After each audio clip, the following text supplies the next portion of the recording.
Hello, my little nightmares. This is me, Queen Nightmare, and I am going to read Chapter 4, Desire of When a Mirror Shatters, Drarry Fanfiction by Hazel Rose. Let's get into it. Chapter 4, Desire. Malfoy's POV. "Quick, get behind the painting," I whispered frantically to Harry. He looked at me in alarm. "What painting?" "The one I'm wishing for right now." Sure enough, just as I finished asking the room for a large painting, I got one. A Salazar Slytherin, much to Harry's displeasure. We jumped out of our bed, vanished it with a thought, along with all the other entertaining objects we had wished for. The door opened right as we scooted behind the painting. It was Master Dumbledore, along with Professor McGonagall and Snape. They were levitating a gigantic mirror that I would later realize had words in a different language written on it. Eres star aharo ut uba kafru ut on washa. Then it got carried to the middle of the room. Then, if anyone wants to use this, they must figure out what it says and does, Dumbledore explained to the other two. And, of course, they must find the room of requirements. Then three exited without taking a second look at the mysterious mirror. We waited until their footsteps were gone. Then we both rushed out from behind the portrait and looked into the mirror. "Hold on, I know what that says," Harry commented excitedly. "It's backwards. It's supposed to say, 'I show not your face, but your heart's desire.'" "Brilliant! So it shows your deepest desire, only that, and only that?" As he talked, the mirror started to shine. It got brighter and brighter until it was blinding. Then it faded. "Ladies first, ferret," Harry said, smirking. "All right, so after you then." "Ha ha ha ha, no." He grinned and shoved me toward the mirror. I shoved him back. My hands landed on the small of his back. And then he stumbled, and my hands were on his ass. Oops. I hastily took them back and scolded them for their wrongdoing. Then I walked up to the mirror. What would I see? Myself? Whole? Without the mark? My family put back together? I closed my eyes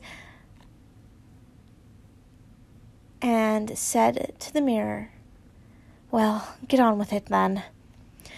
What I saw disappointed me. I stared back at myself. Great, so I achieved my life's worth of happiness. I thought irritable. But then the mirror flashed brightly again. A figure walked slowly towards me. It was a good-looking figure. Okay, fine, a great-looking figure. It had a flat chest. Oh wait, it was male. It was handsome, to say the least, and was a few inches shorter than me. It had darkish black hair that stuck up all over, and eyes that I could easily make out as green. Oh no. Who did I know that fit that description? He finally got to the edge of the mirror. The mirror. Me unhesitantly put my arms around the mirror. Harry. Oh my gosh. Harry Potter was my deepest desire. That's just wrong in so many ways. Well, I thought, if Harry was my deepest desire, I might as well get started with our relationship. So I leaned over and whispered in his ear, "How about a kiss?" He looked at me and blushed. We slowly got closer and closer to each other, and I could feel my face getting hotter. However, this was not part of my plan. Our lips were almost touching, but at the last minute, I slid my tongue out and licked his nose. "Hey, you evil little bastard," he huffed. That was so not fair to him. But, oh well, Malfoys are not known for their kindness. Malfoys are hard to get. Later I realized that if we kept our budding romance healthy, our story could get very interesting. And it did. Chapter 5. Healed. "Today is an important day," I told Harry. "Today is the day." "You kiss me?" "No." "I kiss you?" "No." "We kiss each... no. As I was saying, today is the day that we have either pretend to be enemies or be friends. Choose, oh, golden Potter-face scarhead, choose. Okay, I guess. Well, you're not that bad, and although I'm better looking than you, looks shouldn't matter, right? So I guess for your poor broken soul, I'll have to say friends. Ha, just kidding. You're better looking than me. What? But you're cool, so let's do this. I was actually very happy about this, but I would never tell Potter that. I was really in need of friends at the moment. Blaze was okay, but he always ended up telling everyone my secrets somehow. Crabbe and Goyle were actually pretty decent, but their minds were more set on pretty girls right now than anything else. Pansy and Astora, nah, too prying. Astora was too feminine for my taste. My mother and her mother tried to set up our marriage. We ended it and made both of our parents very angry. Imagine dating your sibling. It was like that. We were too easy, too close to ever getting along without our differences getting in the way. But she still wasn't someone I could hang around with all the time. And Pansy, there is only one word to describe Pansy: Spitfire. And yet, I guess she's too friendly with me. Not like I'm so obsessed with you, so I'm going to stalk you friendly. But more, I don't have any friends either, so let's be BFFs friendly. The only real person I could confide in right now was, well, Harry. What do you say we go to potions? What do you have after that? I hoped we had a few of the same classes. The first segment of the school year just ended, and I got a few major challenges in my schedule. Okay. I have double potions. And then transfiguration with McGonagall. And Slytherin, and then herbology, Slytherin. After that, lunch, and then da-da-da-da-da-da with you. Again. And after that, last class is divination with, is it Trelawney or Firenez this term? And that's with you too, he added. Oh, Merlin, most baggy Y-fronts. I had every class with Harry. Well, evidently, Dumbledore is some kind of seer, since he was the one that changed my schedule completely. Albus Dumbledore sat in his office watching the map he had recently borrowed from young Harry, smiling and popping another lemon drop in his mouth. He was getting quite the stomachache from those. However, that didn't bother him at the moment. He was very proud of himself, you see. Albus had bewitched those two, the first being young Draco's new schedule. He made it so that it would match itself with Harry's after he bewitched the second item, the handy-dandy Marauder's map. He eventually cast 2 charms on it, one to direct Harry toward the bathroom where Draco had stood, and the other was he could watch their progress in the Room of Requirements. The 4 founders had a loophole in the map. If you asked the room to show itself on the map, it would. Then, when he saw that their names were further apart than usual on that section of the map, he had to intervene by bringing in what else but one of the most powerful magical objects in wizarding history, the Mirror of Erased. He knew full well of Harry's knowledge of it, and he also knew that Draco was very intelligent and inquiring, and he would want to know all about the mysterious artifact. After he had left the room, he watched his, or rather Harry's map. He saw the two get closer and closer, and chuckled merrily to himself. When Albus had gotten back to his office after visiting the room, he dumped the whole bag of lemon drops into his mouth. Screw stomach aches. His plan had worked.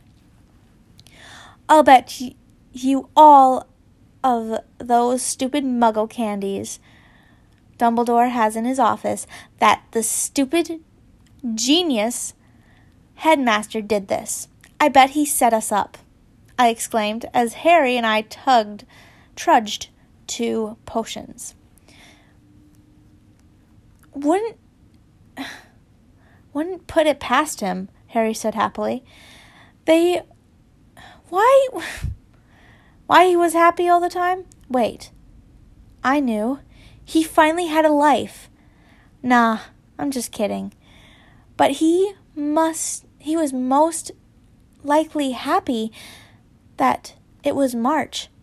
It was already really nice outside. Great weather for Quidditch. We rounded the corner to Snape's classroom and sat down in the front. Today we were testing something. How far Snape's favoritism would stretch. Harry and I were going to sit together, and I was going to drop subtle hints to Snape that Harry and I were friends.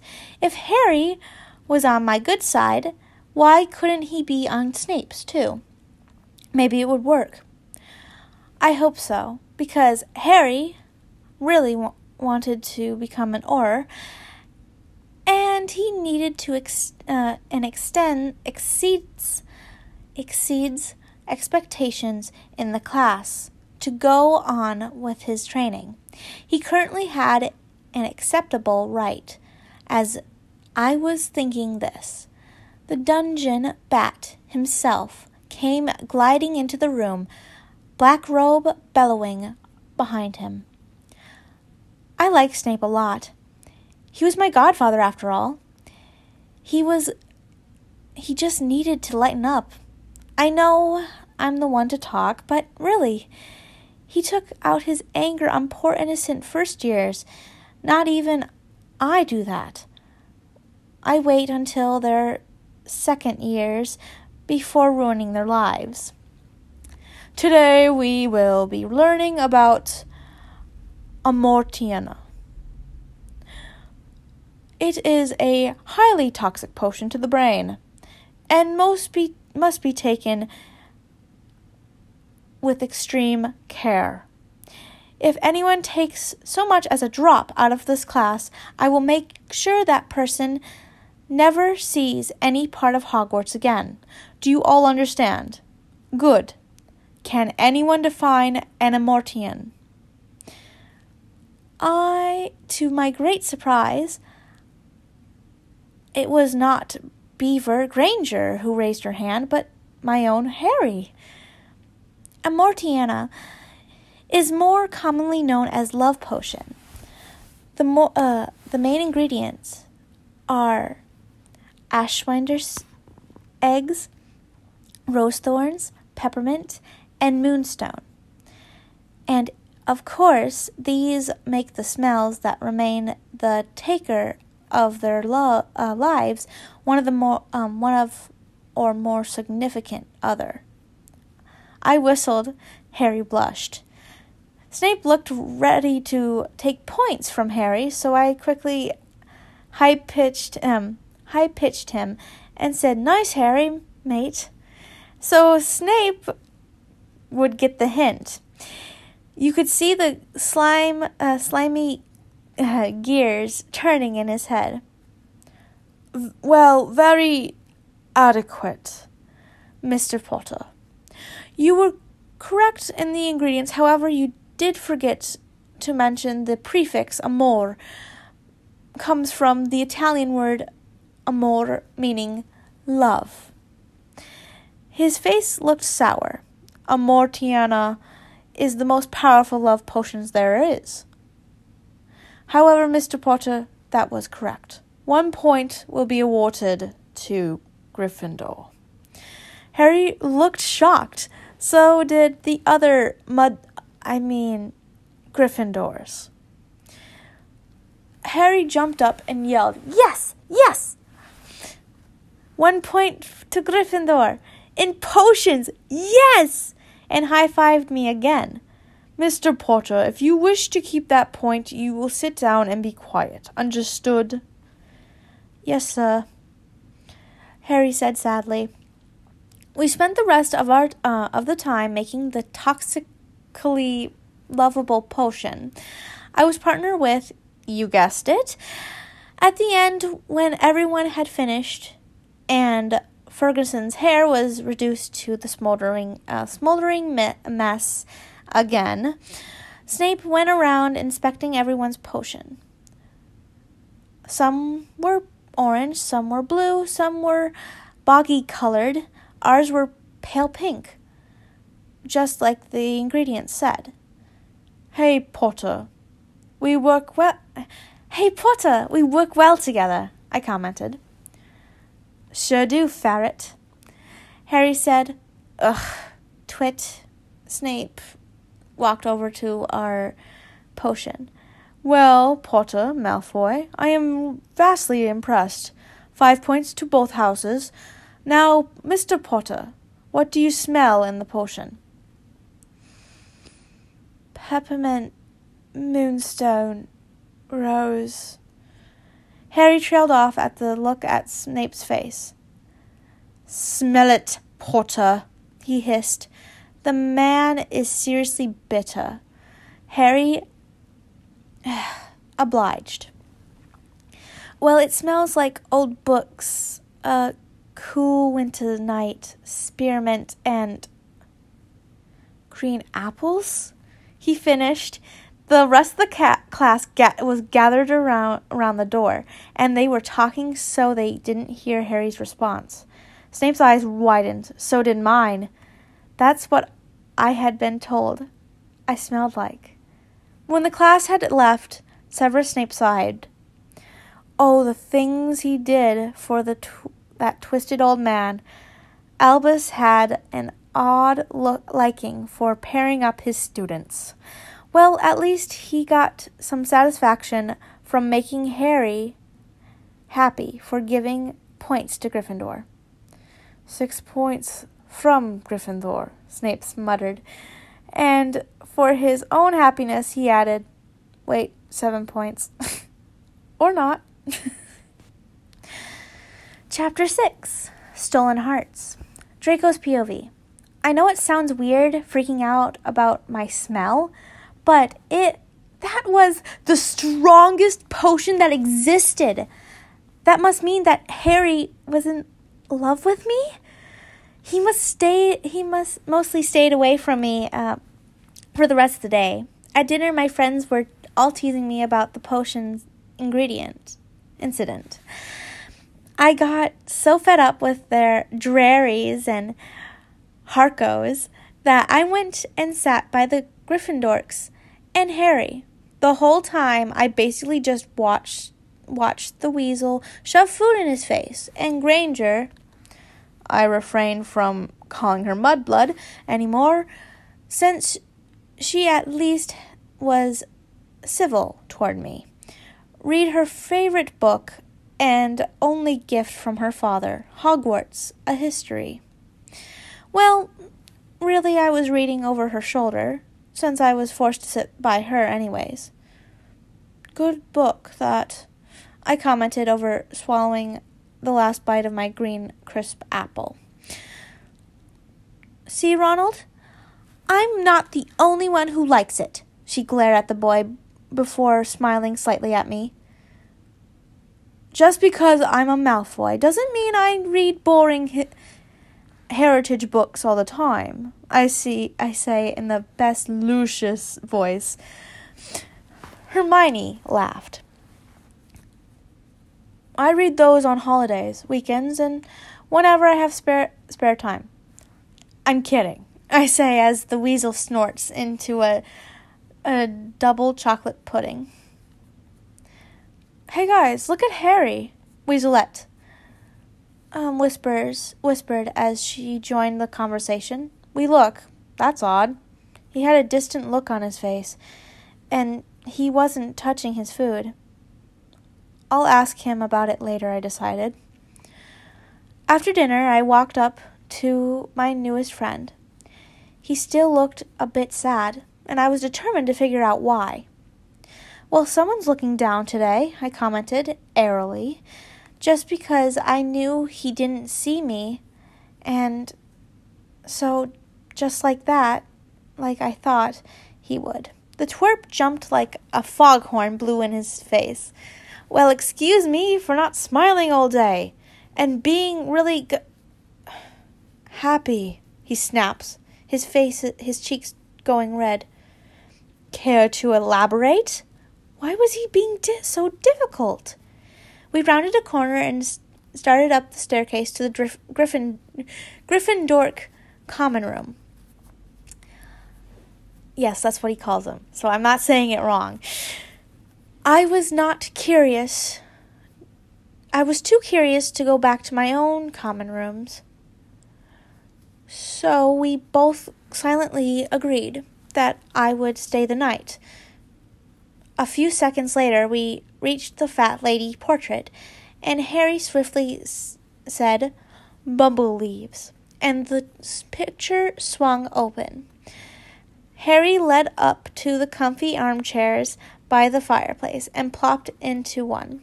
Instead of finding my own, I decided to be a bit risque and sit on his lap. I did so and noticed that he was blushing crimson and trying but failing to keep his face neutral. Serves him right for worrying me. So, what's the scoop? I asked tentatively. The scoop, Captain Obvious, is that I don't know what you are to me. Wow, that came as a shock. I mean, are we friends? His face gets darker red. Are we more than friends? I honestly don't know, Draco. Harry, as awkward as this is going to be to tell the school, I pause. Should I tell him? Should I confess how much it hurt to be rejected by him?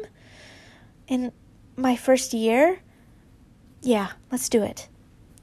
I really, really like you, as more than a friend. Do you know what I saw in that blasted old mirror? You and me together. When you turned me down in first year, I became almost obsessed with you. Then it was negative thoughts and feelings. I leaned in until we were touching noses. to get a reaction out of him. And now? He asked, his voice no more than a whisper. I noticed that Harry's eyes had flickered down to my lips for a split second.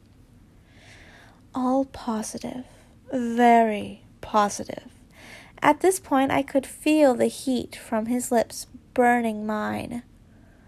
I stare into his jade green pools of happiness and imagine what it would be like to have them be mine. I'd do anything for them, anything for him. Harry Potter, the boy who lived, then leaned forward and brushed his lips against mine. I love you too, Ferret.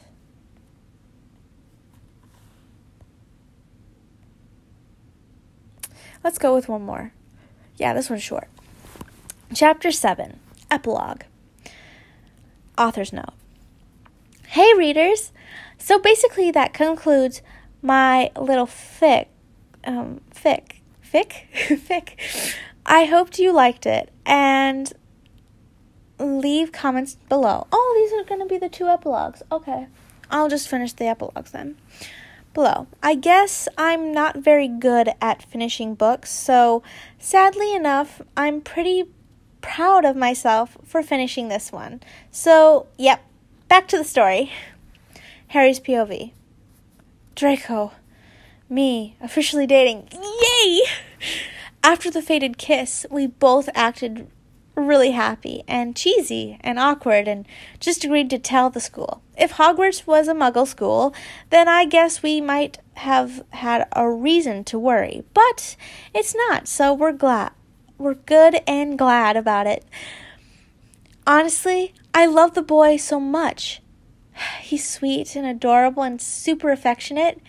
Once he takes off his cold mask of indifference, everyone said we were cute together, and everyone accepted us, except for a few of Draco's goons, Crabbe and Goyle, of course, but they don't matter to us anymore.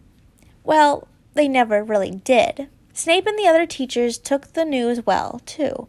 Snape was a lot more civilized towards me now that he had a reason to be. A lot of the female teachers, like Professor Trelawney, made kiss faces at us and cooed when they thought we weren't looking. I expect Draco and I will be together for a while, hopefully forever. He is really just so amazing, and I can't imagine a life before him or after him. I have to go now. Draco's running toward the huge oak tree that I'm sitting under. He seems to be holding a small object of some sort. I wonder what it is. The end. Epilogue 2. I knew there was going to be 2 epilogues, so I didn't know why it's called The End. They waited 3 years to get married. It was agreed that with all the chaos, it would be best to wait and pretend that they were just friends. Although this didn't stop them from having any late night snogging sessions. Harry wished that they could have told the public earlier, but they waited until the last possible minute. Also, the worst time possible, Harry thought. Well, it wasn't my fault Draco decided to jump me the moment we won the war. Otherwise, the memory still made him smile. Harry and Draco were very changed people once those 3 years rolled around. Harry was less sure of himself, and he often startled at the smallest of noises, and flinched if anyone waved their wand too quickly. But he kept his feelings to himself and tried not to bother anyone with his troubles. Draco was much more prone to mood swings. and could often be found crying in the Gryffindor dormitory. When this happened, every student knew to stay away, because Harry would come sprinting in at any moment. Notice always there to be comfort his friend. But on that day, the day they'd been waiting for to celebrate, everything was going perfectly until Harry, tell Granger to get her fat ass of a cat off my wedding cake. I'm so sorry, Draco. Bad Crookshanks. Harry sighed. Why had he allowed that dumb cat to come with Hermione? He cast a quick reparo on the smushed cake and went to go find Mrs. Weasley. When Draco suggested holding the wedding at the Burrow, Harry thought he was joking, but he didn't know that Draco and Mrs. Weasley had become very close over the past few months, and that what Mrs. Weasley didn't know was that soon after she and Draco became friends, a steady flow of galleons had been making its way into Weasley's Gringotts account, because Draco insisted that, and Mrs. Weasley would hear no talk of the couple going anywhere else for their special day. Here they were both nervous wrecks. Harry hadn't seen Draco all day. Hermione insisted that the superstition be heeded. And he couldn't stand it. So it came as quite a surprise to Draco when a pair of green eyes peeped at him through the guest room door. "Harry!" Draco said happily. "What are you doing in here?" "Well, actually, I wanted to have a chat with you. Chat with the flowers," Harry said sarcastically. "What do you think? I wanted to wish my fiancé good luck."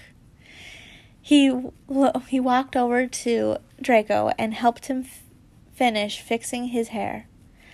It was all smoothed back and looked like he'd used 3 jars of it, at least. "Draco, why do you have to keep so much product in your hair?" Harry asked. "It had to be perfect. Mother would simply die if she saw what it had looked like before." Draco pouted. "Well, your mother's not the one marrying you. I think you should have it like this." Harry grinned while messing up his hair. "There. Now you look less like a mannequin." "Like a what?" "A mannequin. It's like those giant dolls that have clothes on them." "You are crazy," says the one who's lived off a single apple a day for months. "Fine. Truce. Anyway, I should probably leave before Hermione comes in here and freaks out." Harry sighed. "Harry? What? Oh, no. Are you having second thoughts? Should I go?" "No, Harry. I just wanted to say that I love you." "Oh, well, if that's the case." Harry leaned in for a kiss right as Hermione burst through the door. "Has anyone seen Harry? We can't find him any—" "Draco! What did I say about the superstition?" she screeched cheerily. Everything has to be perfect. Shoo! Shoo!" She made flapping motions with her hands, looking so much like Mrs. Weasley that Harry sprinted out and didn't look back. When everyone arrived, Hermione was much more calm, and the couples was ready to take their vows. No longer nervous, Harry and Draco were standing together, gazing into each other's eyes, ready to walk down the aisle. Together when a sudden crash from behind them gave them quite a startle. "Granger, get that carrion-smelling, smushy-faced, mangy, cake-eating cat off my wedding cake!" The end. Okay, guys, thank you guys for watching, and I hope you guys really liked this one. This is the end of this series. Well, technically, it's just 2 episodes, but you won't see this until around Friday or Saturday. No, this would probably be Sunday or Monday. I got this done on Thursday, but I need to make sure that this video, it can be uploaded and still be monetized, because YouTube has been a stickler for those nowadays. So, thank you guys for watching. Be happy, be healthy, and always be loving. And I will publish the blooper video, which is probably going to be 5 minutes long, because I didn't mess up as much as I thought I would. Be happy, be healthy, and always be loving. Thank you guys for everything you've done for me. And do get back to me on the brothers conflict thing, because I have 3 videos I have already done for recording on it. And if you don't want it, let me know, because I really need to know. Thank you guys for watching. Bye-bye. Love you.